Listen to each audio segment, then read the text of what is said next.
The day I became the most hated man in Willow Spring Estates was the same day I became its most powerful. $350,000. That's what Veronica Ashford and her homeowners association fined me for maintaining my late wife's memorial garden, the same place where she used to teach neighborhood kids about farming. What they didn't know was that I had 340 acres and 33 years of property rights to fight back with every deed, survey, and bankruptcy document. If you're watching this video on your phone in the bathroom to escape those mind-numbing HOA meetings, drop a comment right now telling me where you're hiding. I guarantee this story will keep you glued to your screen.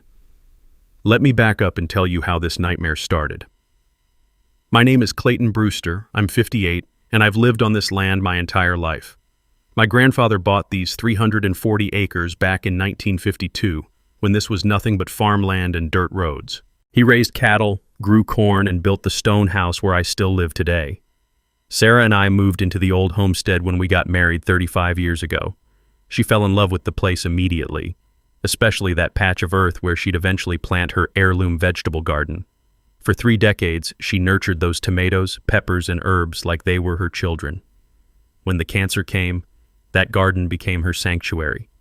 Even during chemo, she'd drag herself outside to tend those plants.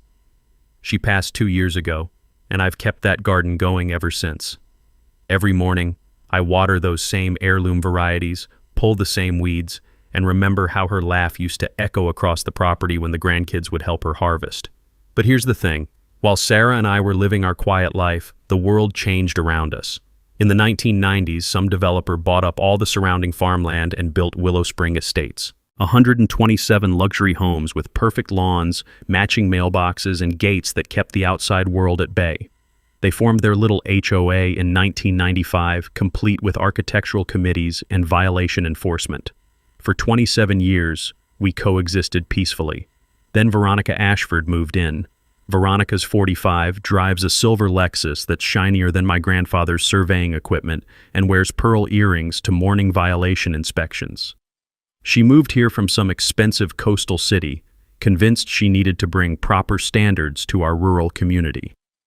The woman actually carries a sterling silver ruler to measure fence heights and a laminated list of approved plant species that's longer than most restaurant menus.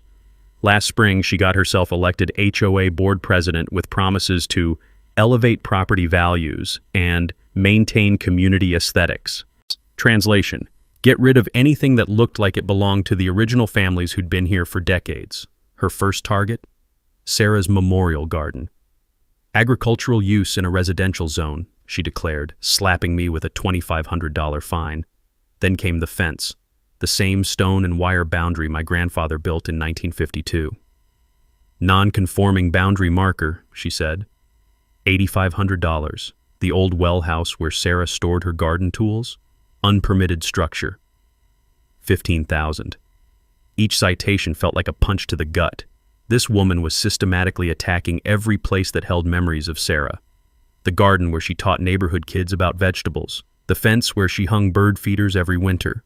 The well house where she'd sit and plan next season's plantings. But Veronica was just getting started. She brought in her brother-in-law Marcus, some city inspector who owed her favors, and together they found 47 additional violations.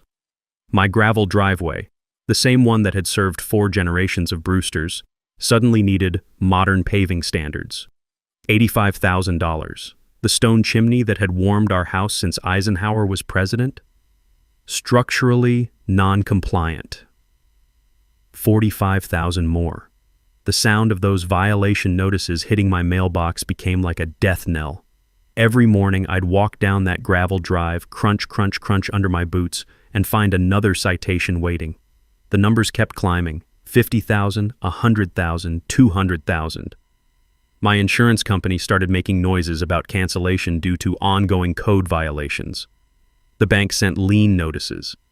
I was selling Sarah's antique furniture just to pay the initial fines, watching pieces of our life together disappear to fund Veronica's vendetta. But here's what Veronica didn't know, and what would eventually bring her whole house of cards crashing down. She was picking a fight with the wrong family, on the wrong piece of land, with a man who had nothing left to lose and everything to fight for. By month 3 of Veronica's reign of terror, the fines had climbed to $182,000. But she wasn't done. Not even close. One Tuesday morning, I heard the familiar purr of her Lexus pulling up my driveway, followed by the rumble of a city truck. Through my kitchen window, I watched Veronica emerge in her regulation HOA uniform, navy blazer, those pearl earrings catching the sunlight, and that clipboard she wielded like a sword. Behind her came Marcus, the city inspector. Tall guy, soft around the middle with the kind of mustache that belonged in a 1980s cop show. He was Veronica's sister-in-law, Nancy's husband. Quite the family operation they had running. I stepped outside to meet them, and immediately caught the smell of Veronica's perfume mixing with the diesel exhaust from Marcus's truck. She was already measuring something with that ridiculous silver ruler of hers. "Mr. Brewster," she announced without looking up, "we're conducting a comprehensive structural and safety inspection of your property." "Based on what authority?" I asked, though I already knew this was going to get ugly. Marcus answered by pointing at my gravel driveway. "This substandard access road poses a safety hazard to emergency vehicles. Needs to be paved to county specifications." He scribbled on his pad. $85,000 violation. Then he walked over to my grandfather's stone chimney, the one that had survived 60 years of Indiana winters without a crack. Mortar joints show deterioration, structurally non-compliant with current building codes. More scribbling. 45,000. But they weren't finished. For the next 2 hours, I watched them manufacture violations out of thin air. The wooden shutters my grandfather hand-carved, non-approved exterior fixtures, the rain gutters that had worked perfectly for decades, improper drainage system. Even the old oak tree where Sarah used to hang her bird feeders got cited for hazardous overhanging branches. When they finished, Marcus handed me a citation packet thick enough to choke a horse. 47 new violations, each with its own fine, penalty schedule, and compliance deadline. The fluorescent lights in his truck cab buzzed as he explained that I now had 30 days to address everything or face daily accumulating penalties. After they drove away, I sat on my front porch holding that stack of papers, listening to the distant hum of traffic from the subdivision. The total was approaching $200,000, more money than I'd made in the last 5 years combined. That's when something inside me snapped. Not anger exactly, more like clarity. Sarah used to say I was too trusting, too willing to let people walk over me, but staring at those citations, I realized I was fighting for more than just money. I was fighting for her memory, for my grandfather's legacy, for the right to exist on my own land without harassment. The next morning, I drove to the county courthouse. The basement records room smelled like old paper and forgotten promises, with fluorescent lights buzzing overhead like angry insects. I started pulling property records, deeds, surveys, anything related to the original development of Willow Spring Estates. Most people don't understand how property law works, but I'd learned a few things during my years as a hydrogeologist. When you're drilling wells, you deal with property rights, easements, mineral ownership, all the complicated legal stuff that determines who owns what beneath the surface. What I found in those dusty filing cabinets made my heart race. The original 1987 deed for my grandfather's land sale wasn't a standard property transfer. It was something called a development rights lease. In simple terms, my grandfather had sold the right to build houses on his land, but he'd retained ownership of the land itself. Think of it like renting out your basement. The tenant can live there, improve it, even sublet it, but at the end of the lease, it's still your basement. The implications hit me like a lightning bolt.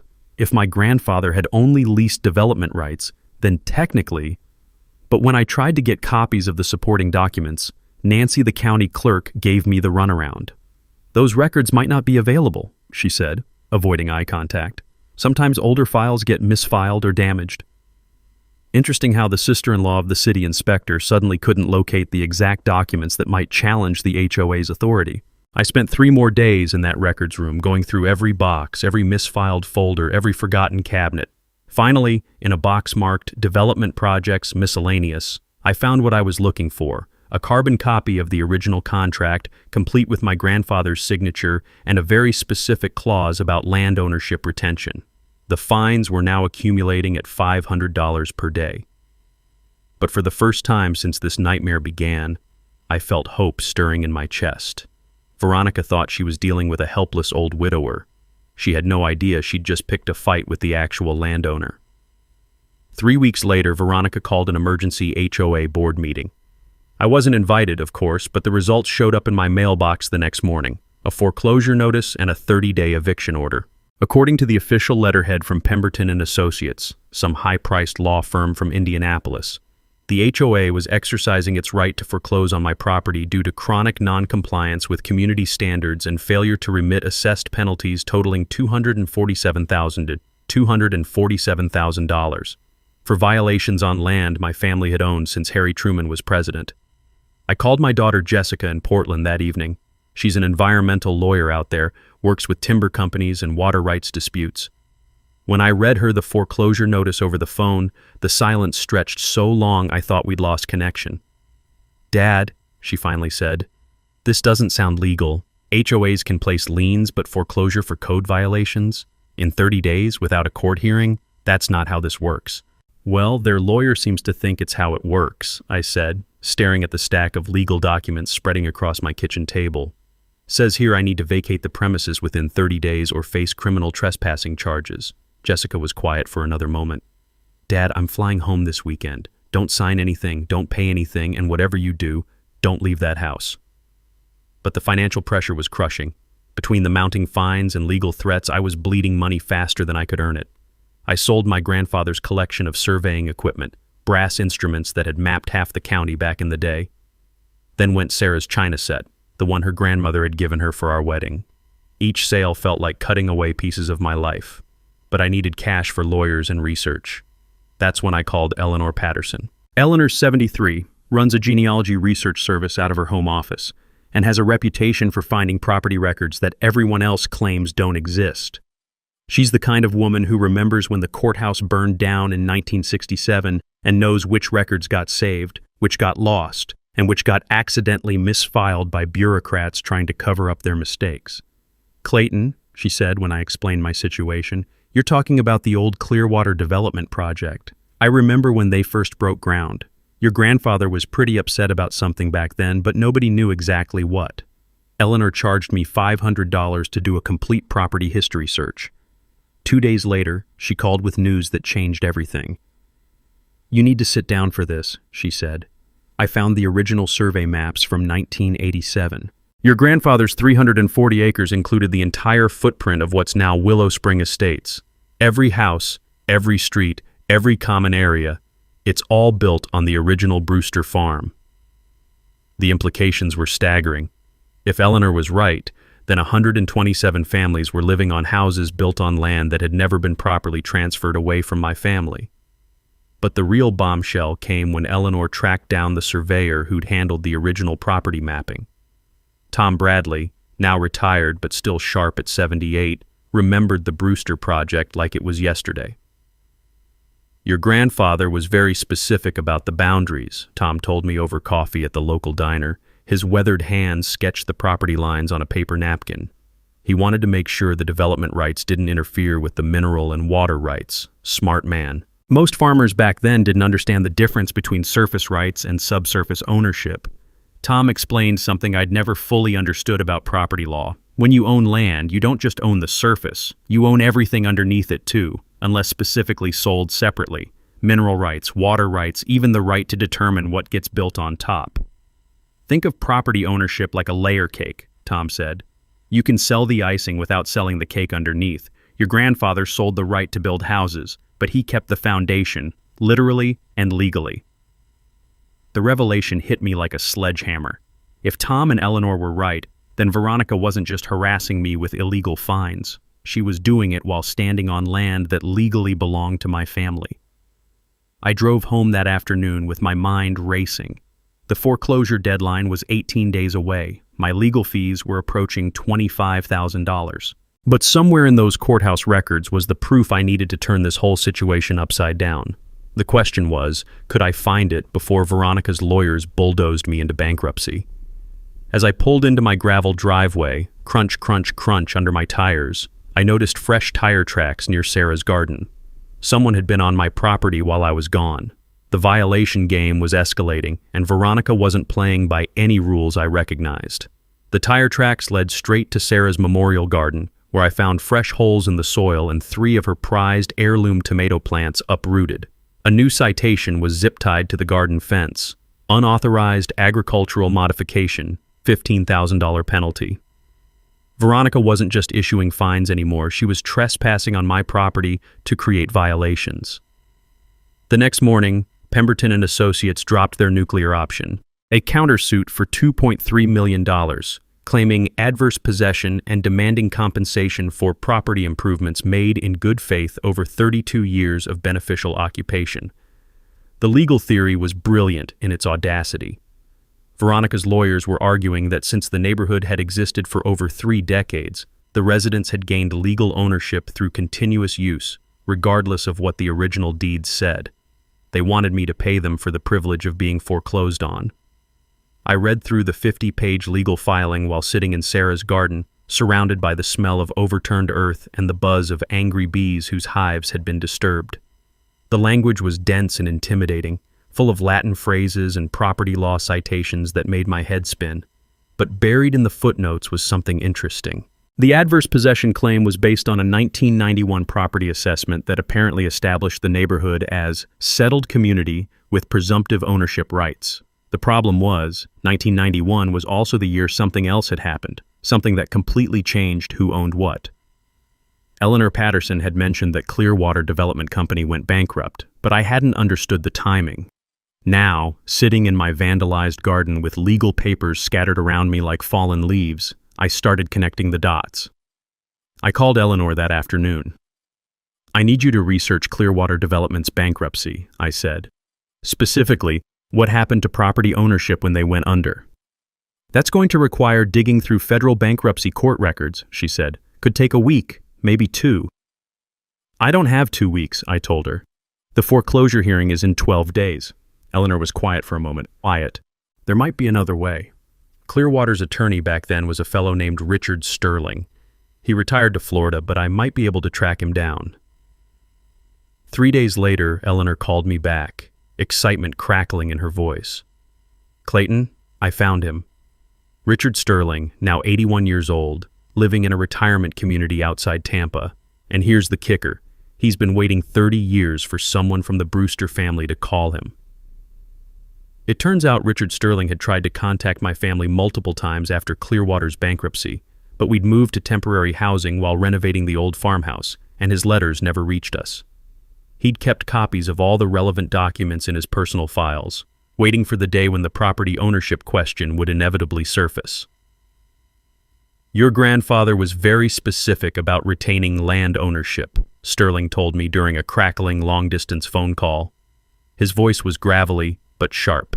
When Clearwater filed for Chapter 11 in 1991, they hadn't completed the land purchase payments. Under federal bankruptcy law, incomplete property transfers automatically revert to the original owner. The legal principle is called equitable reversion, and it works like a rubber band snapping back.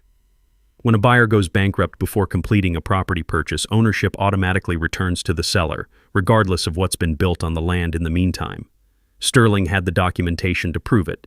Payment schedules showing Clearwater owed my grandfather $180,000 in final payments when they went under, bankruptcy court filings confirming the incomplete transfer, and most importantly, a letter from the bankruptcy judge stating that the Brewster property reverts to original ownership pending resolution of debtor obligations.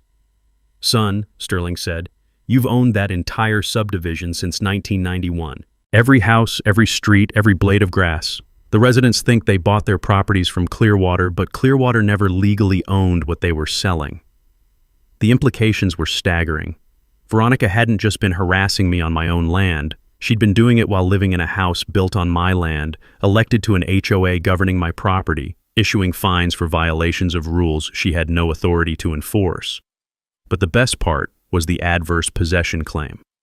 Pemberton and Associates had just filed a lawsuit demanding $2.3 million in compensation for improvements made to property they were simultaneously claiming to own through beneficial use. You can't have adverse possession if you already believe you own the property legally. The two claims contradict each other.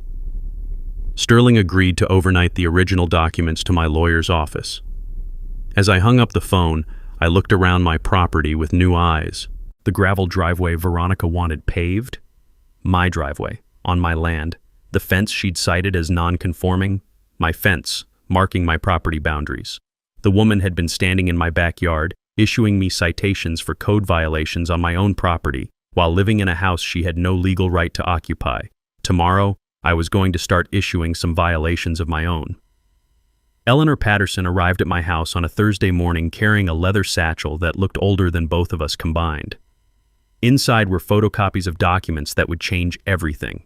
My grandfather's original safety deposit box contents, discovered at a bank that had been sold 3 times since 1987. "Clayton," she said, spreading the papers across my kitchen table, "your grandfather was smarter than anyone realized." The centerpiece was a contract dated September 15, 1987, between William Brewster and Clearwater Development Company. The language was crystal clear, written in my grandfather's careful handwriting with annotations in the margins. 99-year development rights lease, Eleanor read aloud. Total consideration $89,000 paid in full. Land ownership retained by Brewster family in perpetuity. But that wasn't the most important part. Stapled to the back was a handwritten letter from my grandfather to his lawyer, explaining his reasoning.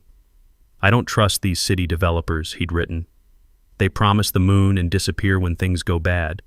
I'm selling them the right to build houses, nothing more. When that 99 years is up, or if they fail to honor their obligations, this land comes back to my family clean and clear." Eleanor pulled out another document. Clearwater Development's bankruptcy filing from October 1991, just 4 years after the original agreement. The company had sold house lots to 127 families, promising them fee-simple ownership, full property rights. But according to the bankruptcy court records, Clearwater had never owned fee-simple rights to sell. They'd only leased development rights from my grandfather. "It's like renting an apartment and then subletting it to 100 families, telling each one they own the building," Eleanor explained. "The original landlord, your grandfather, still owns everything." The financial implications made my head spin. If I owned the land under all those houses, then technically every family in Willow Spring Estates had been living on my property without permission since 1991. 33 years of unpaid ground rent at current market rates, roughly $850 per month per lot, totaled over $28 million. But the real revelation came in the final document, a title insurance investigation report that Eleanor had commissioned independently. The report confirmed that Clearwater Development had committed massive title fraud, selling ownership rights they didn't possess to over 100 families. "Every house deed in that subdivision is invalid," the title investigator had written. The underlying land ownership was never properly transferred from the Brewster family. I sat back in my kitchen chair trying to process what this meant. Veronica Ashford, HOA president, violation enforcement officer, destroyer of Memorial Gardens, had been living in a house built on my family's land for the past 3 years. She'd been elected to govern property she had no legal right to occupy. She'd been issuing fines for code violations on land that belonged to me. The woman had been trespassing while writing me tickets for trespassing violations. Eleanor leaned forward, her eyes bright with the thrill of discovery. "Clayton, you don't just own your grandfather's original farmhouse. You own the entire subdivision, every street, every common area, every perfectly manicured lawn. Veronica's been charging you $350,000 in fines for violating rules on your own property." I walked outside and stood in Sarah's memorial garden, looking across the subdivision that sprawled where our old pasture used to be. 127 families going about their daily lives, completely unaware that they'd been living on someone else's land for over 30 years. The power dynamic had just shifted completely. Veronica thought she was foreclosing on a helpless widower. What she was actually doing was evicting the landlord. The first thing I did was order signs, not just any signs, professional aluminum property markers from a company that specializes in legal notifications. 127 identical signs reading, "Private property, no trespassing, Brewster Family Land Trust," with citations to the relevant state statutes about unauthorized occupation. While I waited for the signs to arrive, I called my daughter Jessica in Portland. "Dad," she said after I explained the situation, "this is the kind of property law case that makes headlines and careers. I'm taking emergency leave and flying home tomorrow." Jessica arrived on a red-eye flight with 2 suitcases and a briefcase full of legal research about property reversion and title fraud. As an environmental lawyer, she'd dealt with plenty of land rights disputes, but nothing quite like this. "The legal strategy is straightforward," she explained over coffee in my kitchen. We file trespassing notices on every property, demand back rent since 1991, and offer residents two options: purchase their lots at the original 1987 price or enter into monthly ground lease agreements. She spread out a calculator and started running numbers. $89,000 per lot. That's what grandfather sold the development rights for originally. Adjusted for inflation, it's still reasonable compared to current land values. Most families will choose to buy rather than pay monthly rent. But we needed more than just legal paperwork. We needed witnesses, documentation, and evidence that would hold up in court. That's where Tom Bradley came in. Tom's the surveyor who'd mapped the original property boundaries in 1987. Now 78, but still sharp, he agreed to do a complete boundary verification using the original stakes his crew had placed 35 years ago. Most people don't realize this, Tom explained as we walked the property lines, but original survey markers have legal precedence over newer measurements. If I can find those 1987 brass markers, they supersede any subsequent boundary claims. We spent 3 days with metal detectors and Tom's original field notes, locating the buried brass discs that mark the corners of grandfather's 340 acres. Each one we found was another nail in the coffin of Clearwater Development's fraudulent scheme. While Tom documented the survey markers, I installed security cameras at key locations around the property. Not spy cameras, obvious visible deterrents with legal notification signs. The goal wasn't to catch anyone by surprise, but to create a paper trail of documented trespassing violations. Eleanor Patterson, meanwhile, was working her magic in the courthouse records room. She'd found marriage certificates, death certificates, and property transfer documents going back to the 1800s, building an ironclad chain of title that traced every acre from the original homestead grant to my current ownership. Property law is like genealogy, Eleanor explained. Every piece of land has a family tree, and every transfer has to be properly documented. Clearwater tried to create a false branch in your family's property tree, but the original trunk is still growing. The most crucial ally turned out to be Jake Morrison, my neighboring farmer. Jake's family had owned the adjoining property since the 1920s, and he'd been present at several meetings between my grandfather and the Clearwater developers. Your grandfather never trusted those city folks, Jake told me over dinner at his kitchen table. He made them put everything in writing, asked a lot of questions about what happened to the land if their company went belly up. Smart man. He saw this coming. Jake agreed to provide a sworn affidavit about those conversations, remembering specific details about my grandfather's concerns and the developer's promises. The final piece of the puzzle was media coverage. Jessica had contacted Lisa Chang, an investigative reporter from Channel 7 who specialized in consumer fraud cases. Lisa was fascinated by the scope of the title fraud and the David versus Goliath angle of an individual taking on an entire subdivision. This has all the elements of a great story, Lisa said during our interview. Corporate fraud, family legacy, property rights, and a community that had no idea they'd been living a lie for 3 decades. We scheduled the eviction notice delivery for the next emergency HOA meeting.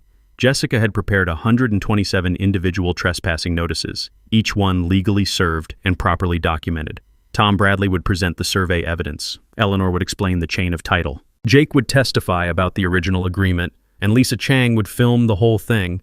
The beauty of the plan was its simplicity. We weren't trying to trick anyone or hide anything. We were simply asserting legal ownership of property that had belonged to my family all along, demanding that residents either purchase their lots legitimately or enter into proper rental agreements. As I practiced my speech in the bathroom mirror that night, Sarah's photograph seemed to smile approvingly from the bedroom dresser. After 2 years of grief and 8 months of harassment, I was finally fighting back. Veronica wanted to play property law games? Fine, but she'd picked the wrong landowner to mess with. 2 days before the scheduled HOA meeting, Veronica made her most desperate move yet, and the most illegal. I was coming back from Tom Bradley's farm around sunset, discussing final details for the boundary survey presentation, when I noticed Nancy the county clerk's Honda Civic parked behind the courthouse. Odd, since the building officially closed at 5 o'clock. Something told me to investigate. I parked across the street and watched through the courthouse windows as Veronica emerged from the basement records room, followed closely by Nancy. They stood in the parking lot for several minutes, heads close together in urgent conversation. Then Veronica handed Nancy an envelope. Now, I've lived in small towns my whole life, and I know the difference between legitimate government business and something that smells like week-old fish. So I did what any reasonable property owner would do. I got out my phone and started recording. The conversation was too far away to hear clearly, but the body language told the story. Nancy kept shaking her head, looking nervous, while Veronica gestured emphatically with that envelope. Finally, Nancy took the money, and yes, I could see it was cash, and hurried back inside the courthouse. 20 minutes later, Nancy emerged carrying a cardboard box marked Property Records, 1980 to 1989. I followed Nancy's car to the city dump, where I watched her throw that box into the industrial incinerator. 30 years of property records, including God knows how many original documents related to my grandfather's land, went up in smoke. The next morning, I walked into the courthouse with Jessica and our attorney, demanding to see the original 1987 deed records. "I'm sorry," Nancy said, not meeting my eyes, "but those files seem to have been damaged in a recent water leak. Most of the 1980s property records are no longer available." Jessica leaned across the counter. "That's interesting, Nancy, because my father has video evidence of you destroying those records in the city incinerator last night." The color drained from Nancy's face. "I don't know what you're talking about." "We also have footage of Veronica Ashford handing you cash in the courthouse parking lot," I added. $15,000 according to the bank withdrawal records we subpoenaed this morning. That was a bluff. We hadn't subpoenaed anything yet. But it worked. Nancy started crying right there at the counter, confessing everything between sobs. Veronica had approached her 3 weeks earlier after Eleanor Patterson had been requesting records. Nancy was supposed to make the inconvenient documents disappear gradually, but when she'd seen Eleanor's research getting close to the truth, Veronica had demanded immediate action. "She said it was just old paperwork that nobody would ever need," Nancy sobbed. "She said I could make my mortgage payment and nobody would get hurt." The confession was music to my ears, but there was a problem. The records Nancy had destroyed included some of the original documents we needed to prove our case. Eleanor's photocopies were helpful, but for a court challenge this serious, we needed certified originals. That's when Jessica played her ace card. While Nancy was destroying records at the courthouse, Jessica had been on the phone with Richard Sterling's retirement home in Florida. Sterling had agreed to overnight his complete file of Clearwater development documents, including original contracts, bankruptcy filings, and correspondence that Nancy couldn't touch. More importantly, Sterling had done something brilliant back in 1991. As Clearwater's attorney, he'd been required to file copies of all property documents with the State Land Commission in Indianapolis. Those records were beyond Nancy's reach, stored in a state facility that required federal court orders to access. Jessica had already contacted the State Land Commission. They confirmed that Sterling's filing was complete and available for review. Meanwhile, the bribery investigation was moving fast. I'd reported Nancy's confession to the State Ethics Board, and they'd launched an immediate inquiry into public corruption. Veronica faced potential federal charges for bribing a government official, plus state charges for interfering with legal proceedings. But Veronica wasn't done fighting.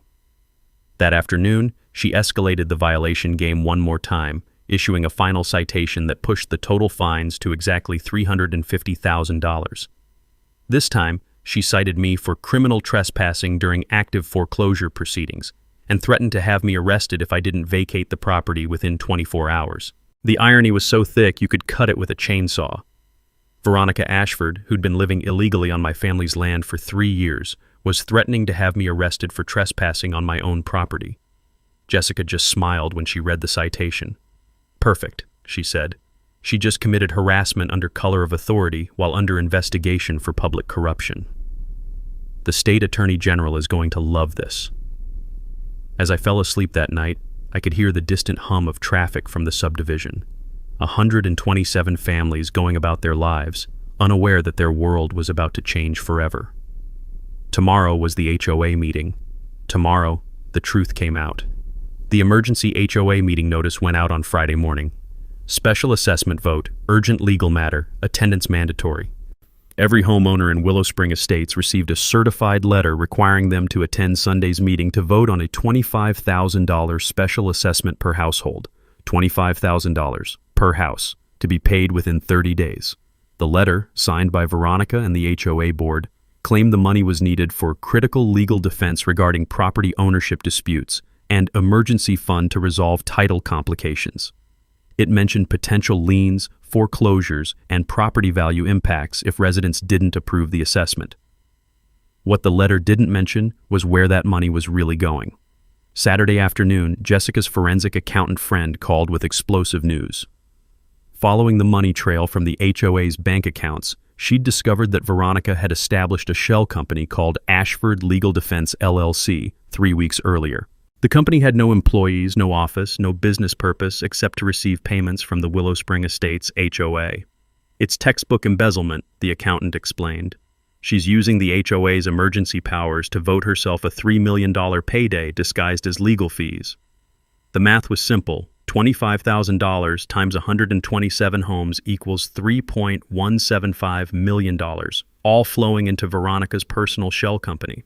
She was planning to steal millions from her neighbors to fund her defense against charges of stealing from her neighbors. But here's what made it even more audacious.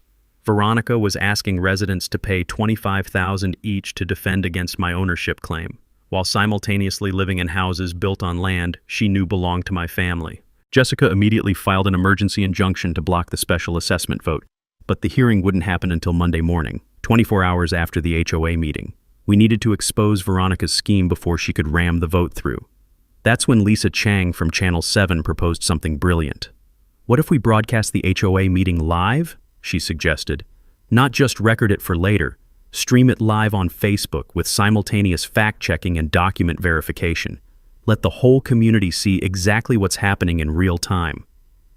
Lisa had been investigating HOA fraud cases for 5 years, and she'd never seen anything quite like this. The combination of title fraud, public corruption, and embezzlement made it a perfect storm of criminal activity happening in broad daylight. Sunday evening, the Willow Spring Estates Community Center filled with angry, confused residents. Most had never seen a $25,000 special assessment before. Many were asking hard questions about why the HOA needed millions for legal defense when the neighborhood had been quiet for decades. I arrived with Jessica, Eleanor Patterson, Tom Bradley, and our attorney, carrying boxes of documentation and surveying equipment. Lisa Chang and her camera crew set up in the back of the room, broadcasting live to anyone who wanted to watch.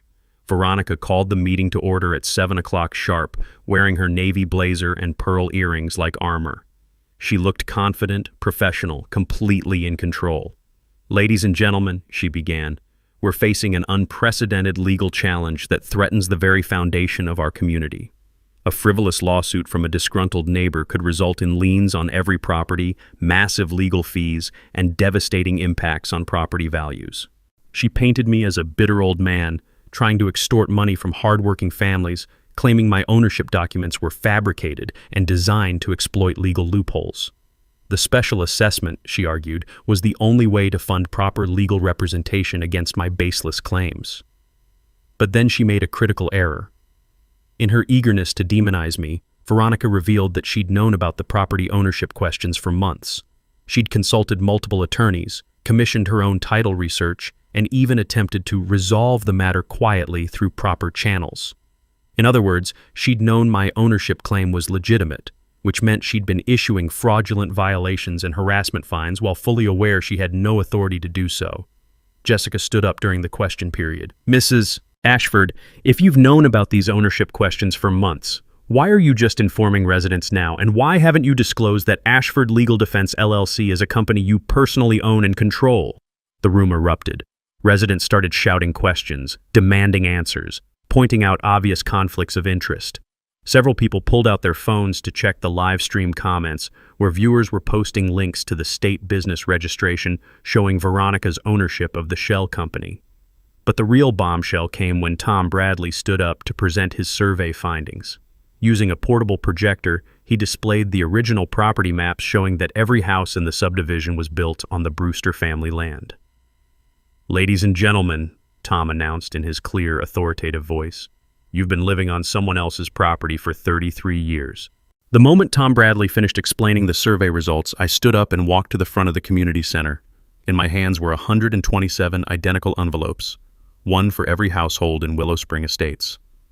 "Ladies and gentlemen," I said, my voice carrying clearly through the suddenly silent room, "my name is Clayton Brewster. I own the land your houses are built on." The room stayed dead quiet as I began handing out envelopes, moving systematically from row to row. Jessica and our attorney assisted, making sure every household received their packet. Inside each envelope was a 30-day trespassing notice, a copy of my grandfather's original contract, and 2 options for resolving the situation legally. Lisa Chang's camera captured every face as residents opened their letters and realized what they were looking at. Some people looked confused, others angry, a few seemed relieved to finally understand what was happening. For 33 years, I continued, you've been living on my family's land without a valid lease or ownership claim. Clearwater Development sold you properties they didn't own, using fraudulent deeds and illegal title transfers. Veronica tried to interrupt, but Sheriff Deputy Martinez had arrived as scheduled to witness the legal service. He held up his hand for silence. Mrs. Ashford, Deputy Martinez said, you need to let Mr. Brewster finish his statement. I took a deep breath and delivered the line Jessica and I had practiced. You fined me $350,000 for code violations on my own property. Ladies and gentlemen, welcome to the Brewster Family Land Trust. Your rent was due 33 years ago. That's when the room exploded. Residents jumped to their feet, shouting questions, waving their trespassing notices, demanding explanations. Through the chaos, I heard fragments of angry conversations. What do you mean we don't own our houses? How is this even legal? Did everyone know about this except us? But the loudest voice belonged to Mrs. Henderson from Maple Street, who'd been fighting her own HOA violations for months. Veronica, she shouted over the noise, did you know about this when you voted for that special assessment? All eyes turned to Veronica, who'd gone pale behind the head table. She opened her mouth to respond, but no words came out. That's when Jessica stood up with a thick folder of documents. Actually, Jessica announced, Mrs. Ashford has known about the legitimate ownership claim for months. She also established a shell company to embezzle the special assessment funds, and she bribed a county clerk to destroy property records. Jessica began reading from Nancy's signed confession, obtained that morning with immunity guarantees from the State Attorney General's office. The room listened in stunned silence as the full scope of Veronica's crimes became clear: bribery, embezzlement, harassment under color of authority, and conspiracy to commit title fraud. But we weren't done yet. Eleanor Patterson had one more revelation that tied everything together. The original developers who sold you these houses, Eleanor announced, also defrauded the federal government out of rural development grants by claiming they owned land they'd only leased. The FBI has been investigating this case since 1993, but they could never locate the original landowner to confirm the fraud. She looked directly at me. Until now. That's when state investigators who'd been waiting outside entered the community center. Lead investigator Detective Sarah Lucy approached the head table with an arrest warrant. Veronica Ashford, Detective Lucy announced, you're under arrest for bribery of a public official, embezzlement, and interference with a federal investigation. The handcuffs clicking around Veronica's wrists were audible in the dead-silent room. Lisa Chang's camera captured every moment as Veronica was led away in custody, her navy blazer wrinkled and her pearl earrings catching the fluorescent light one last time. But even with Veronica gone, we had 127 families to deal with. People who'd lived in their homes for decades, raised children, built lives, completely unaware they'd been victims of massive fraud. Deputy Martinez helped maintain order as I explained the resolution I was offering. Families could purchase their lots for $89,000. The original 1987 price that Clearwater should have paid my grandfather. Or they could enter month-to-month lease agreements for $850 per month. I'm not trying to destroy your community, I told them. I'm trying to fix a 33-year-old crime that victimized all of us. The meeting ended with residents forming small groups, discussing their options, asking questions about financing and legal procedures. Most seemed relieved to finally understand what had been happening and grateful that I wasn't demanding immediate payment of back rent. As people filed out of the community center, Mrs. Henderson stopped to shake my hand. Mr. Brewster, she said, I've been fighting HOA violations for 2 years. Now I know why. None of them had any legal authority to issue citations in the first place. She was right.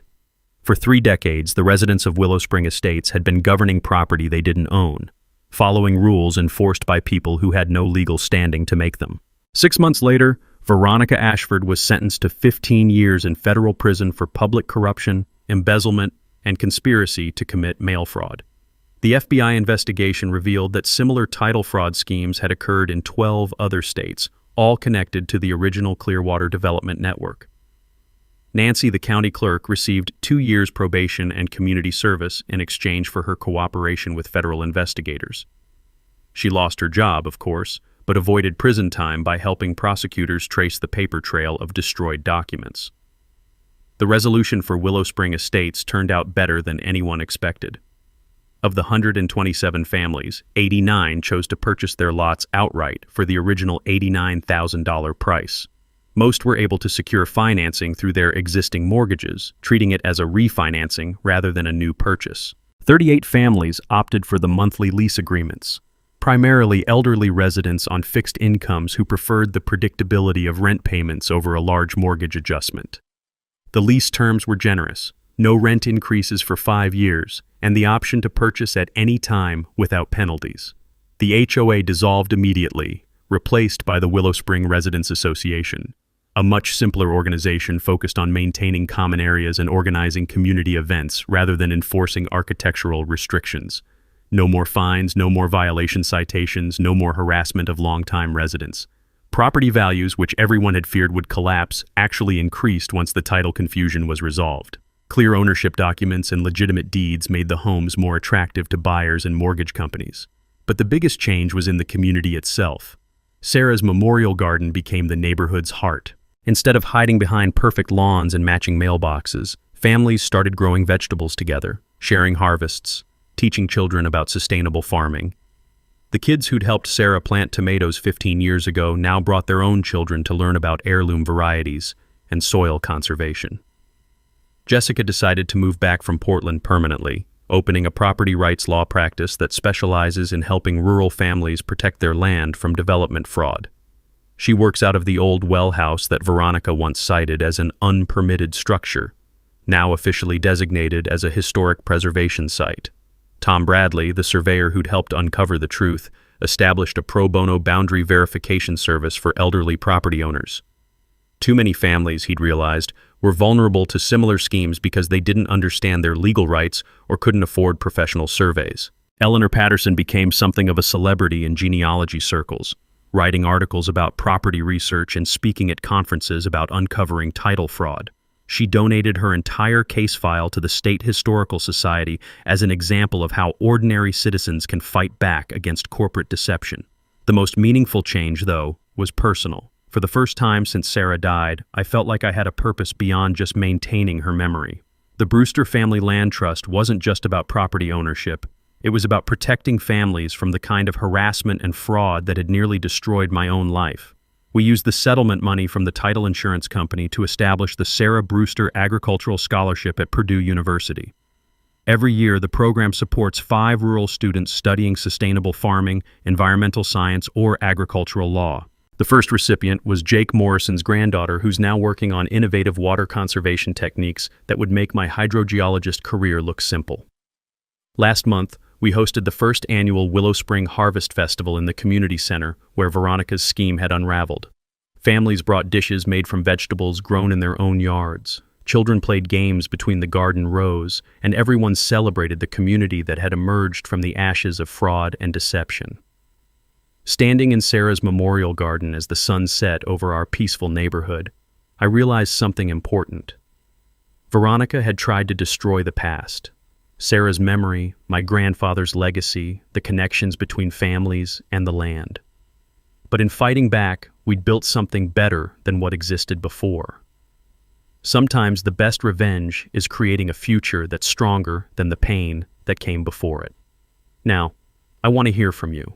Drop your HOA nightmare stories in the comments below. What's the worst violation citation you've ever received? The wildest story gets featured in next month's episode. And if you enjoyed this story of justice served cold, hit that subscribe button and ring the notification bell. Every Tuesday, we're exposing property scams, HOA abuse, and the kind of petty authority that makes life miserable for ordinary families, because everyone deserves to feel safe on their own land.